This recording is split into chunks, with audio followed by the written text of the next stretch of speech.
Bismillahirrahmanirrahim. Assalamualaikum warahmatullahi wabarakatuh.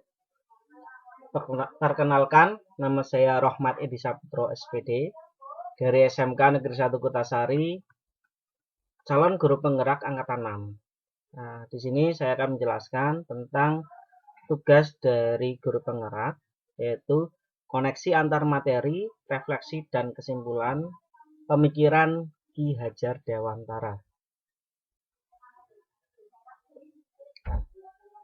Sebelum mempelajari konsep pemikiran Ki Hajar Dewantara, ada beberapa hal yang masih saya lakukan. Antara lain, yang pertama, masih menggunakan teacher center. Masih menggunakan pembelajaran yang berpusat pada guru. Yang kedua, masih berpatok pada nilai untuk menilai keberhasilan anak. Jadi menganggap anak yang nilainya besar itu anak yang pintar-pintar. Yang ketiga, mengharuskan semua siswa ahli dalam semua materi pelajaran. Jadi siswa diharuskan untuk bisa atau menguasai materi-materi pelajaran yang diajarkan. Yang keempat, masih mengejar target materi sesuai dengan silabus. Yang kelima, masih kesulitan mendesain pelajaran yang berpusat pada murid atau pada siswa. Kemudian yang keenam, lebih melihat hasil daripada proses. Di sini anak yang berhasil mengerjakan tugas atau anak yang berhasil menyelesaikan proyek itu dianggap anak yang pintar. Yang ketujuh, masih sering menghukum anak jika melakukan kesalahan. Yang kedelapan, belum mampu menguasai kelas dengan baik. Yang kesembilan, kurang melakukan pendekatan terhadap anak sehingga kurang mengenal karakternya. Kemudian yang ke-10, masih memposisikan guru sebagai komandan yang membuat anak harus tunduk dan patuh terhadap guru. Guru diposisikan sebagai komandan, istilah saya di sini, dan anak-anak itu harus nurut dengan saya. Yaitu mungkin kesalahan-kesalahan yang saya lakukan sebelum saya mempelajari pemikiran dari Ki Hajar Dewantara. Pemikiran Ki Hajar Dewantara yang pertama adalah filosofi Ki Hajar Dewantara, yaitu ing ngarsa sung tulodo, in madya mangun karso, tutwuri handayani. Dari depan kita memberikan contoh, kemudian kita mendampingi anak-anak, dan dari belakang kita mendorong untuk membuat anak menjadi maju. Nah, yang kedua, ada budi pekerti. Nah, kita harus menanamkan budi pekerti pada anak. Kita menanamkan attitude yang baik, sehingga nanti akan berdampak baik terhadap diri dari anak tersebut. Kemudian ada pendidikan yang mengacu pada kodrat alam dan kodrat zaman. Nah, di sini kita harus memperhatikan kultur dari tempat kita mengajar atau anak-anak, dari anak-anak, dan kita harus mengajar sesuai dengan zamannya sehingga pembelajaran yang kita lakukan tidak membosankan.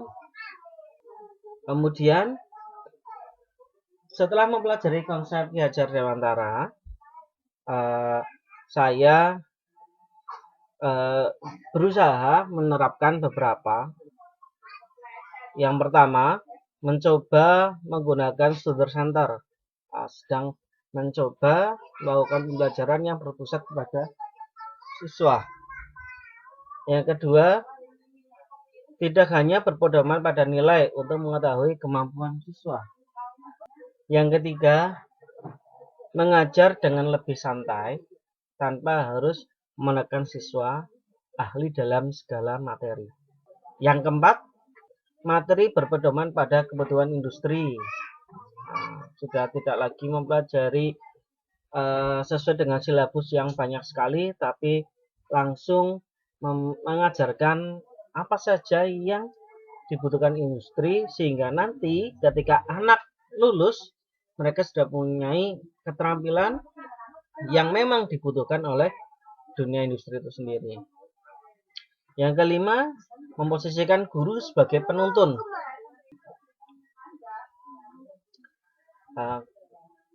Kemudian ada yang keenam, berusaha menciptakan pembelajaran yang menyenangkan dan berpihak pada murid. Di sini saya akan mencoba mengajarkan pembelajaran yang menyenangkan, yang membuat siswa menjadi lebih semangat ketika pembelajaran dan tidak lagi guru sebagai senternya, tetapi siswa sebagai objek belajar. Yang ketujuh, tidak banyak membebani siswa dengan berbagai macam tugas. Yang kedelapan, berusaha menguasai ruang kelas dengan baik. Kemudian yang kesembilan, melakukan pendekatan kepada siswa untuk mengetahui karakter mereka.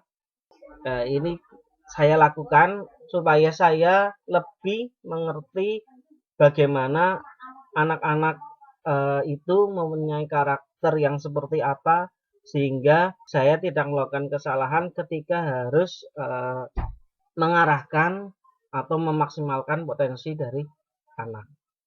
Yang ke-10, memposisikan guru sebagai pelayan siswa dan menuntun mereka untuk memaksimalkan potensi yang mereka miliki. Beberapa yang akan coba saya lakukan setelah saya mempelajari konsep dari Ki Hajar Dewantara. Penerapan untuk mencerminkan pemikiran Ki Hajar Dewantara, ada beberapa yang akan saya lakukan. Yang pertama, menjadi teladan yang baik bagi siswa. Kemudian, menanamkan pendidikan karakter yang lebih kuat, mengacu kepada pendidikan pelajar Pancasila. Kemudian, melakukan pendekatan emosional terhadap siswa. Kemudian, pendidikan yang mengabdi kepada siswa. Nah, di sini saya akan mencoba mengabdikan diri saya kepada siswa-siswa, kepada murid-murid saya, sehingga anak-anak lebih nyaman dan potensi-potensi dari mereka bisa terlihat terangkat menjadi lebih baik lagi dan maksimal. Kemudian, menerapkan pembelajaran yang berpusat pada siswa. Sini tidak lagi menerapkan pembelajaran yang berpusat pada guru. Kemudian, mengembangkan anak sesuai potensi yang dimiliki anak. Jadi saya akan mencoba mengembangkan potensi-potensi dari anak, karena setiap anak memiliki potensinya sendiri dan guru di sini berperan sebagai pelayan mereka, sehingga potensi-potensi yang ada yang anak-anak miliki akan muncul dan tumbuh dengan maksimal. Kemudian menjalin komunikasi dengan orang tua. Nah, di sini sangat penting untuk menjalin komunikasi dengan orang tua kaitannya dalam proses pembelajaran. Karena apa? Karena yang mengenal betul karakter anak itu adalah orang tuanya sendiri. Nah, di sini kita membutuhkan peran orang tua untuk menunjang keberhasilan anak. Kemudian ada penerapan pembelajaran yang menarik dan menyenangkan. Jadi anak-anak masuk ke kelas itu tidak horor, tapi ketika anak masuk ke kelas mengikuti pembelajaran itu mereka itu semangat dan senang. Sehingga apa? Sehingga apa yang mereka dapatkan di dalam kelas akan masuk dan mereka pahami dengan mudah. Ya, terima kasih. Cukup sekian dari saya.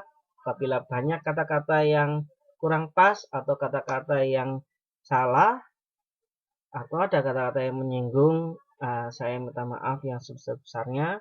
Sekian dari saya. Assalamualaikum warahmatullahi wabarakatuh.